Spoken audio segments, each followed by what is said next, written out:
All right, what's up, everybody? Welcome back to the Funktion House, another edition of Live from Red Hook. And tonight we want to welcome to the show for our fourth episode of Season 4, Season 4, wow. DJ Rob Lowe. What's up, guys? What's What's up, going man? on?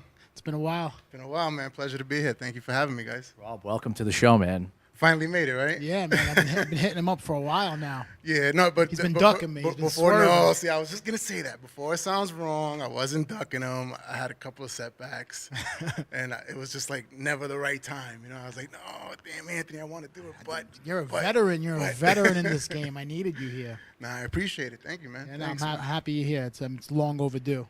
Very cool to be here, man. Born and raised in Brooklyn, right? Born and raised in Brooklyn. Yeah, let's talk about that. How'd you get into the whole game? Oof. Okay. So years ago, many moons ago. So I'm born and raised in Brownsville. Okay. I'm Bucktown. My dad used to own a TV shop. He was the TV repairman in the neighborhood. You know, every time I saw something cool, I'd be like, oh, you know, Dad, can I get that? Whatever. It was something maybe it was something he just fixed, and instead of letting him sell it, I would always try to get it, you know? So Yeah. my first thing was a turntable, you know. I would always steal my sister and my brother's records, and even my parents, because it was kind of cool because they all had a different taste in music. So that's how I learned a lot of my older music. So you had some Latin records. You had some disco My records. mother with the Latin, my dad with the Motown and the Chicago and the Temptations. My sister was more of the pop, hip hop, freestyle music. My brother was that, like the everything else, the rock. Yeah. The I can't even think of the name of the groups right now. But he was just the other stuff that I could use now a lot. So you were influenced by your family. Absolutely. So the Absolutely. household was music heavy. Oh, absolutely. The whole family. The whole family loved music. And, you know, I'm the youngest of four. So every day. And my other sister, too. My other sister, may she rest Oh, in so you're the peace. baby. Oh, yeah, I'm the I'm baby. the same thing, youngest of four. So you know. Once the baby, always the baby, right? Always. So my other sister, may she rest in peace, she was the R&B. She was the queen of R&B. She loved her R&B. So my dad, you know, can I get the turntable? Yeah, okay. So little by little, I collected equipment. The funny thing is that I had a whole setup for about 2 years before I actually decided to let me start trying this. Wow. You know, as a kid, you just wanted to have it. What age? Yes. What age was this? I had to be about 11 because I didn't start until 13. At 13 was when you know what, to tell the story, I could tell it now. Yeah. I went to Heartthrobs. At the age of 13, my sister knew some of the bouncers. She's like, oh, come on, I'll get you in. I'm like, no, you won't, whatever. Where was that club again? Heartthrobs was 26th Street, the infamous Louis Vega. Okay. Little Louis Vega. It was freestyle was at its peak. Yes. Absolutely at its peak. So I went there, and, you know, 13-year-old kid. Yeah, I like girls a little bit back then, you know. So instead of sitting around looking for girls, I was staring at the control that this man had over the crowd. The next day, I went home and I started collecting records. That was it. That just gave me the itch. I was like, this is what I want to do. This is it. And, you know, that's how I got started. And So when you first started, you were playing house? when I first started, I was playing freestyle. Freestyle. Then freestyle, I transitioned into house, into pretty deep house. Like my collection's insane with imports, and I got records, man. I got promotional records. Deep down, you're a house head. Oh, absolutely. Yeah. I've always been, no doubt about it. But then I started doing a little bit of everything, which was, you know, the smart thing to do. You know, you don't want to keep your foot in one. You want to kind of just be diverse. And as soon as I started doing R&B and hip hop, that's when the gigs started coming. Yep. As soon as I graduated from high school, that very summer I was in clubs already DJing. So early on, what were the first clubs that you were hitting in New York? When you were working. when you were of age. Yeah, when you were of age. When you weren't no, 13. I wasn't of age yet, No, but back you then know what's crazy? Back then, it was like, 18 to party. Yeah, I know. 14, 15 was like normal to be out in a club. Yeah, it was. It was 18 to party, 21 to drink, but yeah, it'd be well, not 13. I'd say It was 15. like, I was running Yeah. up in the Palladium at 14. I mean, because Palladium once you Classic. were like freshman, sophomore in high school, that's when you were like Yeah. chalking your ID and Yes. you're going out to the Absolutely. spots. Yeah. So the very, very first club I ever DJ'd was on Queens Boulevard. Back then, it was called the Palm Tree. It eventually changed up to be Casablanca years later, and now it just doesn't even exist anymore. Now it's a hot dog spot. Then back then, I used to work with a guy named George, and he took a catering hall in the middle of East New York. It was called a Showboat. And he put me and Tony Touch in there. And every weekend we had a line around the corner there. We bought Wu-Tang to perform there. We had Onyx in there.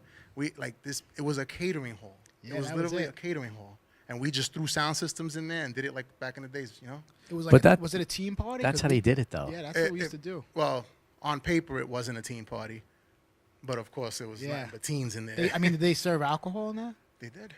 Wow. They did. Oh, you know, you want to Risky. take it back? I'm showing my age. We're going as far back as Video Music Box. Oh, wow. Video Music Box used to come in there and host it for us. Wow. So you're talking about like late 80s? No. No, This is early 90s. 90s. Early 90s. Yeah, early Okay. 90s.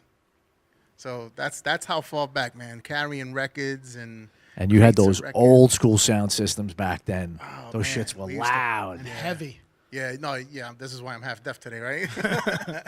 No, it was good times though, man. So who were some of the promoters that gave you your first break, like putting you on like the main stages and stuff? The guy that I just mentioned, George, his promoter name was GV.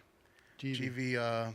Some people love him, some people hate him. You know? Oh yeah, I know. I think I know. See, oh, you know him. Yeah. That's just promoters in general. Yeah, that's He true was too. doing Flamingo back in the day, GV. Yes, Yeah. absolutely. That's him. So GV was the first guy to be like, oh, I'm gonna, put you on, whatever. And he did. He absolutely did his thing. And He was then, Egyptian, right? No, he's Spanish. Spanish? Yeah, he's Puerto Rican. Yeah, he does look it though. Yeah. So then after that, a couple of years later, he teamed up with Sal Abatello. Okay. Sal Abatello, Fever Records. Records. Got the freestyle acts my on boy Robert Smash. Rivera. They started doing Club Essos. You remember Essos? Yes. Essos. 33rd Street was it or 34th Street? 39th, I think. 39th Street. I want to say Off the west- 39th. Either 38th or 39th, one of those. Whatever block is the one that goes westbound, that's the block it was on. Okay. And that just became legendary. Yeah, that was Yeah, we used to have Biggie rolling up in there, Mary J. Like there was always A-list celebrities at that time. Yep. You know? I remember that party used to pop. Yeah, and it was me, a good friend of mine, my boy DJ Lucho. We used to rock the house together. And even though I could do house, that's how we split it. I was the hip hop DJ, he was the house DJ. Yeah, so how did that happen? I mean, being such a house head growing up. And did that bother you that you couldn't play the house music, or? At the time, it didn't. You know why? Because hip hop was just so It was big. popping. Yeah. Hip hop was the thing to be doing at the time. Yep. And It was even like though the whole culture took over. even though house was still getting a lot of love back then, that was my time to go hang out in the club. Yep. You know what I mean? So, I had to play my set. Yo, Luch, you ready? All right, get on, Luch. And then I go out there and, drink and, hang out with the peoples. Yep. So it was good, though. And then, and it evolved from there. From there, we went to doing other clubs. Another big club that we did back in the days, Downtime. I remember that Downtime, I too. think, was on 30th Street. I want to say 30th. They were just all clubs that no matter what, every weekend, you could move in them. Packed. Could not move in Yep. them. And people used to dance. Exactly. he gets it. He's a DJ. He gets People it. used to dance. Listen, and when I tell you they used to dance, back then, everybody, women and men, would walk out of there Yeah. sweated up because they were having such a good time. Nowadays, if a girl so much as feels a drop, that's it. Her night's over. She wants to go home. Like, that's not how it was, man. Well, they were going there to hear certain records that they knew the DJs were going to play, and they were just eating it up. They you would. know, They would. like people are not going out to hear specific records anymore. You know? No, but it's funny that you say that because, yes, they were going out there to hear specific records, but it was easier back then to break a record. Yes. It was easier to break a record, whereas now the internet took over our jobs. You know what I mean? We don't break records anymore. We just play what they want to hear, and Yep. that's it. Yeah. And it's unfortunate. Whatever. As long as we're still playing music, that's what counts. That's it, man. That's it. So, good. So, who were some of the DJs that you looked up to growing up? Like who? Louis Vega automatically because he was the first one that gave me that itch to want to do that. Louis Vega, he's a good friend of mine now. I didn't know him back then. Now, good friend of his. So how did you actually meet him and become friends with him? In Miami one year. Some of my friends from Sunset are very good friends with Kenny and Louis and Todd Terry. And they brought me in to do the hip-hop room. I was the hip-hop DJ of one of his Winter Music Conference parties. Pearl, remember Pearl in Miami? No. It used to go by a different name, by an Asian name. It's Story now, I think. Oh, okay. That where Opium used to Opium. be. That's yeah, it. Opium. Opium. That I think it used to be Pearl, then Opium. Now it's Story. Yeah. So it was in there. It was a daytime party, and it's funny because Louis comes up to me and he's like, "Oh, so you're the infamous Rob Lowe?" And I was like, "What?" Like, You know me? yeah, you know what? So, that was pretty cool. Like, we had a great conversation, and, I let him know the whole story. I was like, dude, I was like 13 years old in your club, man, and you're the reason that I do this now, and he was like, wow, So ever since then, we've been really cool, I go check him whenever I can. Do you think he realizes how many people he's influenced over the years? Oh, forget it. He probably lost count a long time ago, right? No, He's been a major inspiration to a lot of people, Louis. Between him and Todd and Kenny Dope and I mean, there's I could sit here all day with a list. Yeah. But between their DJing and the music they've actually made, oh man, I'm sure that there's some producers out there that you don't even know that's where they got their inspiration from. Yeah. Yeah. I'm sure there's a ton of them. I'm sure he knows it, but he's also so humble that he won't sit there and talk about that. Yeah, he actually played a party last night in New York. I know. Played, I wanted Bowery to Electric. go. I wanted to go, man. Yeah, it was last night. Yeah. Yeah, it was Mobile Mobile Monday Party. I saw that. I saw some He of the played all pictures. 45s, I heard. I saw some pictures and a couple of videos. It looked pretty dope. We should have been there, man. I should have been there. I should have been there. too. I was sitting here. I was home preparing for this, man. He- Nah. Actually, I just had some other things I had to take care of. He's one of those DJs, Louis Vega, that it's enjoyable to not only obviously listen to him play, but to watch him DJ because he is He's a so ball of energy. he's a so ball of like energy. taken over by the music. Just like working the crossover, working the volume, Yes. banging records That in, crossover, like he's nasty with that crossover. yeah. I mean, he's like taken over by the music every time he plays. You know. We were talking about it on a show recently. Like, who are the DJs that we would go out to watch? Like there's not many DJs that you want to go out to see anymore. But Louis, Kenny, like these are the guys that I would go out to watch. Yeah. Like Well- it's tough now. There's not that many, I was just gonna say especially now. in New York. I'm sure in other parts of the U.S. there's Now parties it that are really going on. depends on your age range and how you were raised. Yeah. Because I'm not gonna knock every young person. I'm not knocking them at all, actually. Yeah. But there's young people that have the attention span of 10 to 20 songs because that's all they know. Then there's young people that, like me, when I was younger, my family gave me that music that you could sit there and play an old classic record and they'll know it. Yeah. So it really depends on who you're asking, who's going out with you. But right now, me personally, on the house side, love to hear Truce and Sabalos. I always go see Louis whenever I can when he's in New York. Yeah. Funny story, Kenny Dope. I know Kenny for so many years, and I heard Kenny for the first time this year. No way. Really. Kid you not? I kid you not. The place that just closed down. Oh my God. Output. Output. Yeah. Output. It was Louis and Todd. I mean, I'm sorry, not Louis. Kenny and Todd. And if I did hear him before, I don't remember. But yo, he's nasty. Yeah. He's nasty. I mean, I knew he was, but to hear it live on a system like Output, that was great. You know who else is a good house music DJ? Tony Touch. Yeah. Oh, Tony's got that house party, the Sunday party going. Yep. For a couple of 10 years now, is it? Something like that? Like Yeah. when you hear Tony, people think hip hop right away, but They do. He rocks house music. I know he does. He absolutely does. Tony's one of those DJs I looked up 2 years ago too, because Tony, we met working together. It wasn't like I was out on the scene and he was DJing. It was just like, hey Rob, we're bringing this guy Tony Touch in. Okay, I met him on the spot. I didn't know who he was before that. He was always super, super duper humble with me. He never tried to play the bigger part. You know what I mean? He always gave me good advice. And Tony's always been good at what he does. You know what I mean? Yeah. Camilo was doing clubs with us back then. You know what I mean? God He's bless a him. beast, God bless Camilo. him to where he's at right now. He's the hottest working deserves- DJ he in New York deserves it. City. Hands down. He He just absolutely posted. deserves He it. just posted his calendar recently. It's Did just he? bizarre to look at it. We had to put like 3 separate postings or something. It's the font. You is couldn't like, even read the The font. font yeah. is 4. You need a magnifying glass to see it. Nah, God bless him, man. He deserves it because you know what? He's another one that I've known Camilo since we were just, rocking little parties and little clubs here and there, and to where he's at now, and he's never lost his humbleness. You did some radio work too back in the day, right? Not Did you do a Hot 97 mix weekend or something like a that? couple of years ago. Well, it's funny because I found a cassette. That's how I did Hot 97 morning show in the mid 90s before they even moved downtown. They were still on 30-something Street Wow. and like Broadway, I think. And it was with Ed Lover, Dr. Dre, and Lisa. Really? Remember that morning show a few Yes. years Yeah. ago? That's when Scribbles was on the morning show. Yep. But every Friday they would do A guest DJ. a guest DJ from a different borough. And that was the Brooklyn Friday. And that was pretty interesting back then because that was vinyl. Yeah. I had to go up there with a couple of, With crates. crates of records. It wasn't like now where you just come and plug in your laptop. And then a couple of years ago, Enough and Camilo hooked me up to do the Throwback Weekend. It was in the summertime, I think maybe 3 years ago. That was fun. That was cool.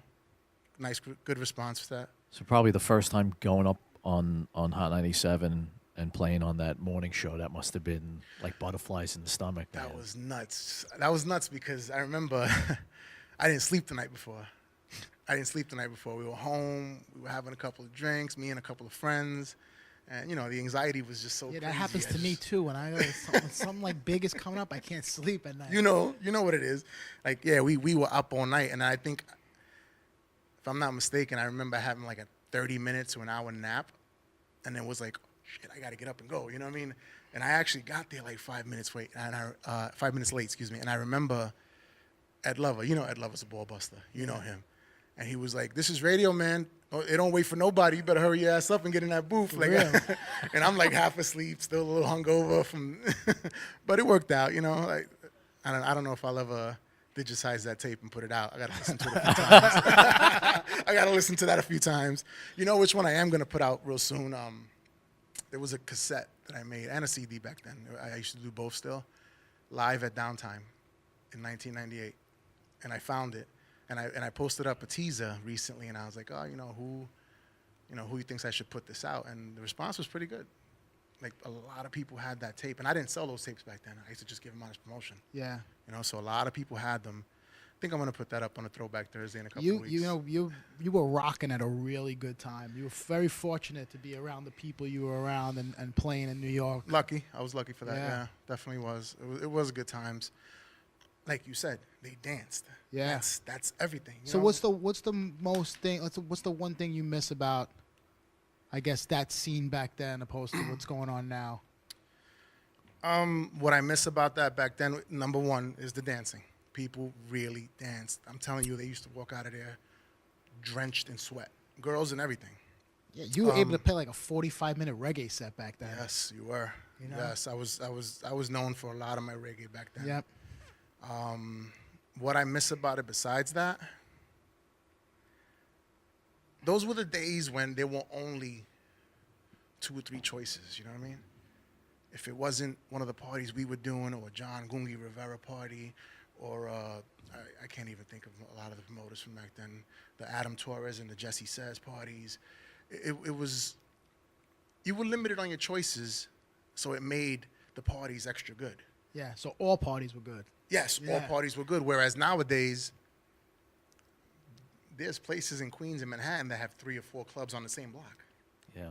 And that's just one block. So imagine And you know what? Now there's promoters that are working 3 or 4 different rooms in one night. in one night. So they're like they start that's off been in going on they for a start off while. in one spot, and then by 2 o'clock they're on to the next spot, and then at 3:30 they're going to close another club out, and they're getting, they're bringing these people everywhere they go. So And how do you expect your room to stay crowded if you're doing Exactly. that?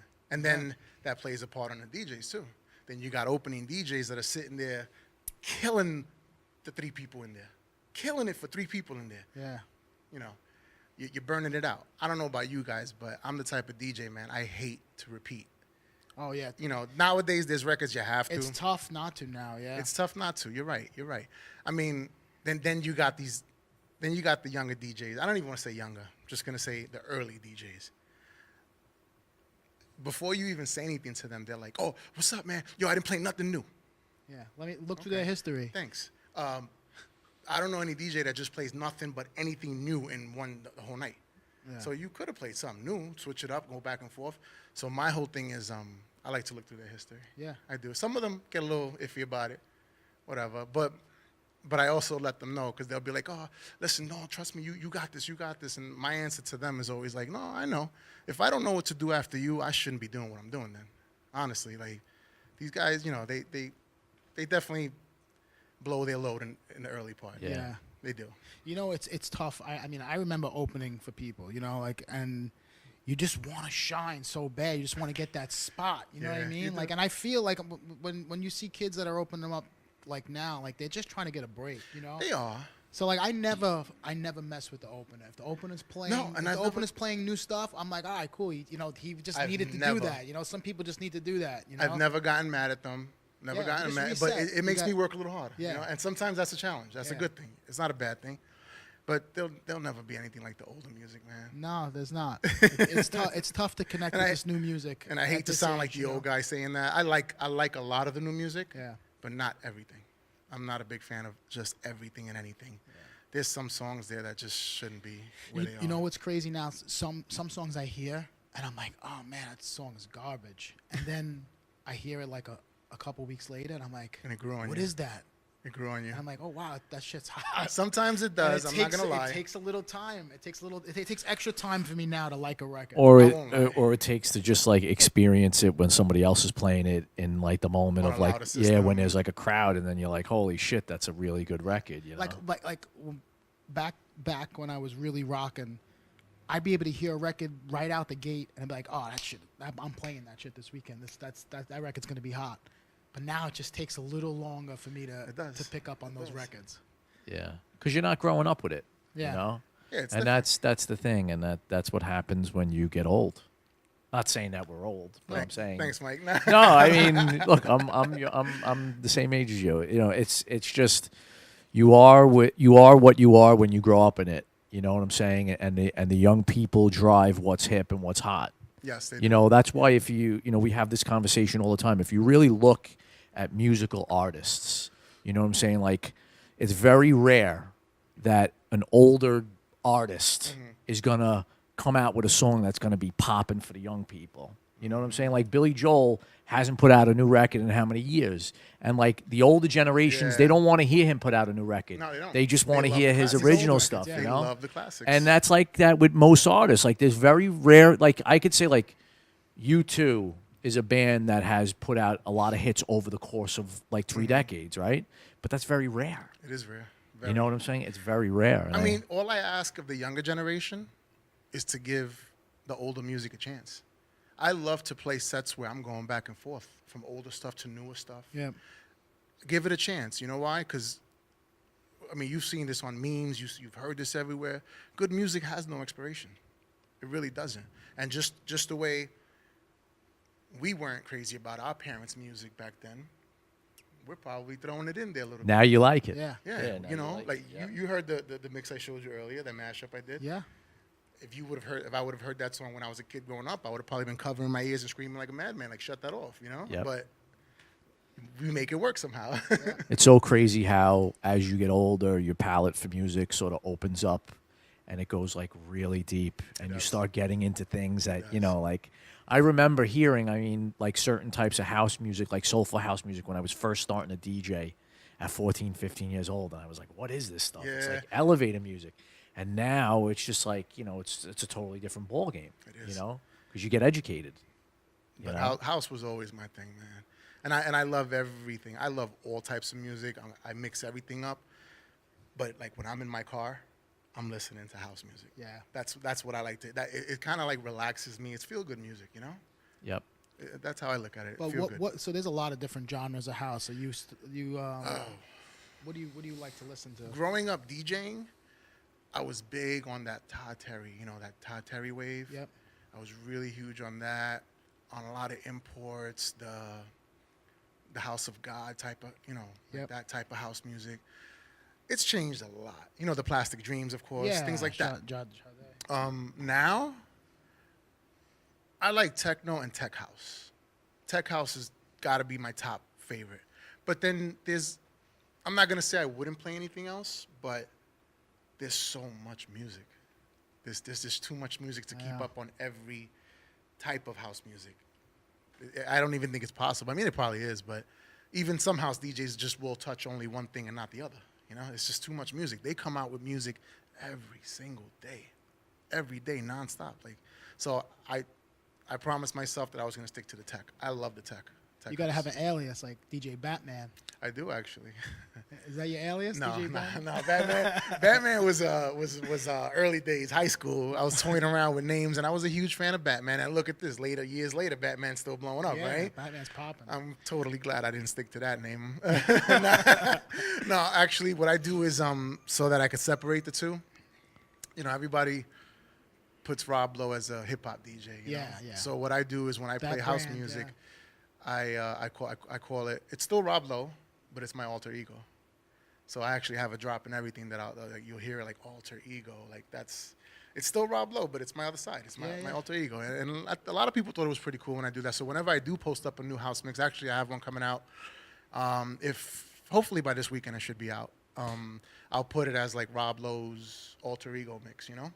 And how often are you like making mixes and stuff like that? Not as often as I should probably. Like I told you, I had a couple of setbacks. I had some surgeries going on, and I kind of fell into a funk. You know, like it's so easy to just fall out of it. Yeah. And I had to pick myself back up. You know, like I had a lot of people rooting behind me. So I just recently started getting heavy on social media again. Let's start doing the Throwback Thursdays. Let's start putting mashup Mondays every couple of weeks. Let's put a mix out. I just put up in December I did a house mix, and now the next one's not coming out until March. So, you know, whatever, a couple of months apart. But then like 2 weeks ago, I think it was, I posted, I found my whole collection of cassettes that I used to put out in mixtapes in the stores and everything. And this one was from 94, I believe. And I put both sides online, and it was just and it's still reggae that we could play today. Yeah. Some of it, most of it. How crazy is it, the role that social media plays in DJing? Social media. Like people get booked, or like people will get booked now just Without even because being of their heard. following without even being heard. Without even being heard, man. Without even being heard, and that's terrible. It is what it is, though. Yeah. You know what? If Will Smith or, you know, somebody huge in the industry wears an ugly shirt and everyone else starts wearing it, they're gonna follow. So a lot of DJs today, and I'm not talking about anybody specific before anybody out there catches feelings. A lot of DJs in this game today are not good. They're not good. They're just a hype. Their name is a hype. He plays at all the greatest spots. We gotta book him. But they've never heard him a day in their life. Yep. A lot of them are train wrecks, man. And I give credit where credit is due. But I've heard some of these guys where I'm just like, oh, what the fuck was that? Like, you're killing me. But it is what it is. It's the time we live in now. It's marketing. It's whoever has the best marketing, they're gonna win. Yep. You're right. Absolutely right about that. Marketing. Like, it's the hype. It's the big hype. That's it. Oh, he plays at, I don't know, Tao, and he plays for the Tao group, and he plays in Fuji somewhere, you know, like everybody wants him. Yeah. Yeah. You know how that goes. I know. I just want to say I'm sorry to everybody on social media.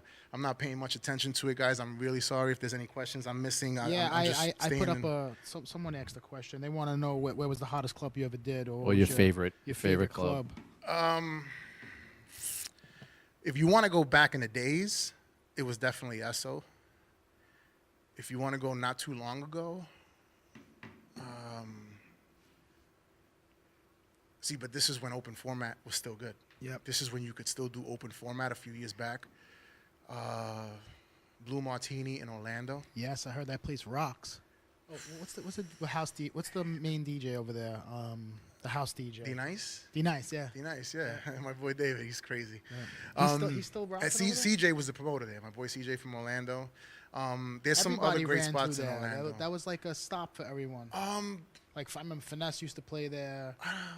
I don't remember if Finesse did. If he didn't, that's crazy because he probably should have. Yeah, But I got put on through that because I just happened to be in town, and Sis and Riz were playing there. Oh yeah, they were always So there. yeah, I went there. The promoter knew who I was. He's like, "Oh my God, and, come hang out, whatever."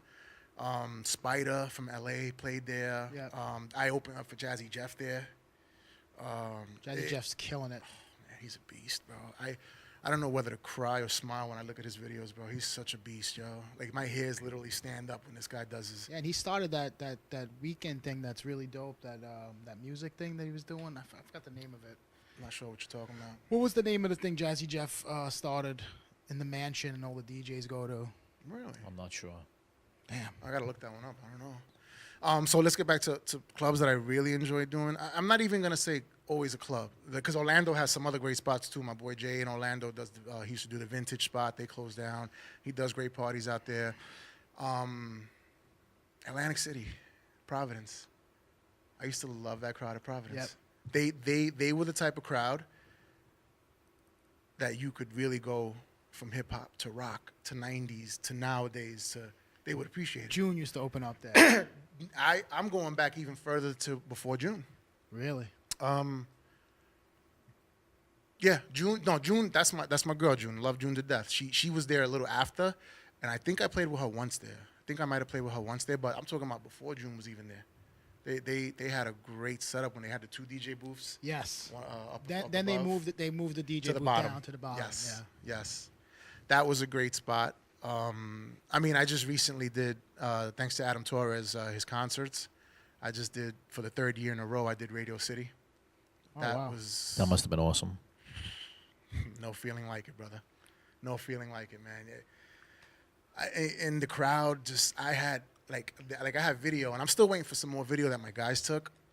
But the one little 1-minute video that I posted, you see everybody on their feet. They never sat down. Yeah. They never sat down in between the artists because I made sure I just kept them up, you know. So I mean, there's a lot of other places I can mention. So those are People those were are the first mentioning ones. Bliss, Bliss on Queens Retreat. Boulevard. Yeah, No, they're- Bliss- retreat is the thing that That's what Jazzy does. playlist retreat. Yeah. Oh, gotcha. Bliss on Queens Boulevard. That was how many years ago did 50 come out? Get Rich or Die Trying? That was like 2001, 2002. Okay, whatever year that was, it was Friday nights Camilo, Saturday nights me and my boy Chino. That was, and both nights, different promoters, both nights were wall to wall slammed. That was definitely, whoever texts that, that's a good one. Sorry if I can't remember all the clubs. I've only done about 800,000. Who else? What else? Downtime. Downtime, yeah, I Downtime, mentioned yeah. Downtime. I mentioned Downtime. That was definitely one of the classic spots. Yeah. I think I'm gonna have to throw that mix online. Definitely gonna do it. I'm gonna let them wait a little bit, maybe 2-3 weeks. Well, all those old school mixtapes you have, man, that would probably be something cool to put out, even to actually put them out on cassette tapes. Yeah, but then nobody will listen Nobody's to gonna be able to play them. Nobody got Walkmans. No, You know- but it's They should sell a cassette tape as a USB. That's they do. I have it. They do sell I it. had to Yeah, buy they it. sell it. My original cassette player that I used to make my mixes on doesn't work. Don't ask me why. I didn't do anything wrong. So you to it. have a cassette tape that plugs into a It's USB. the size of it looks like a little Walkman. Or you open it like back in the days, the Walkman slip the cassette in. It's run on batteries, and it has a USB wire. Yeah. And you just transfer everything. Yeah, over they make digitally. it to be able to transfer it over digitally. Amazon. You know that. No, but I think That's where I got it. no, I think the cassette tape is a good marketing tool. You know what I'm saying? Like, people are going to be like, yo, what the hell is this? And like, you're getting an actual cassette tape. And You show know? you show like a 15, 16-year-old kid a cassette tape. He They don't won't even know know what what it it is. You know what? Yeah, but you don't have to show it to the kid. You're giving it to the adults. I have a shirt, and the shirt is the middle of the 45, the little yellow thing. You know, it looks like an S. Yeah. yeah. And I went to the gym, wore the shirt to the gym, and this kid in my gym was like, "What's the symbol for on your chest?" That just made me feel super old. I was like, "Really?" I was like, I had to sit there and give him a little tutorial lesson, like, "Oh, you know, we used to have these things called records, and they weren't always like 12 inches. They used, you know, I felt retarded doing it, but I had to do it." Yeah. So I know what you mean, the cassette thing. What I want to do, I got freestyles on a lot of those tapes. I got a freestyle from Smith & Wesson. Ooh. It's crazy. The freestyle that I have from Smith & Wesson, it was done in my living room. It was in my living room, and you hear him on the mic smoking weed, and you hear the weed cracking. Like, as he's pulling in, you hear it cracking on the mic. I was like, holy shit. I got Smith & Wesson. I have, rest in peace, man. I got Sean Price. Wow. I got Sean Price on a freestyle with Veronica. You remember Veronica? Yep. Veronica re-sang her record for me, and I had Sean Price and my man AL on that. I have freestyles with Cuban Link and Tony Touch. You got to put those out. I know. I'm right now. I just found them all together lately, and I just got that little thing I was telling you about, the cassette. Little by little, I've been listening, and I want to see how I'm going to put them out. You know, Yeah, you need like a snowstorm. When a snowstorm comes, you just stay home. I'll be and stuck you at do home, them all. right? I would be stuck at home doing nothing with that, but that. So we're gonna hear a bunch of different style of music today. I feel. Yeah, I can't. You know what? Yeah, that's what I want to do. I like to touch everything, man. I want to let people know. I don't even. I don't even have like a set playlist. I just threw a whole bunch of stuff in a folder, and I'm hoping that it just comes to me. I'm sure it will. I want to let people know that I don't just do one thing. You know what I mean? I could go back and forth. I could play up and down in tempo, reggae. I could play all genres. You know, I want to be able to do a little bit of everything. So hopefully I got enough for the hour. All right, we're All right. excited, man. We're not gonna stop you if you need some extra time. Let's see how I feel. All right, we're gonna take a 2-minute break. We're gonna get Rob Lowe up on the set, and he's gonna rock live from Red Hook here at the Function House. Peace. All right, thanks for tuning in, everybody. Hope you enjoy.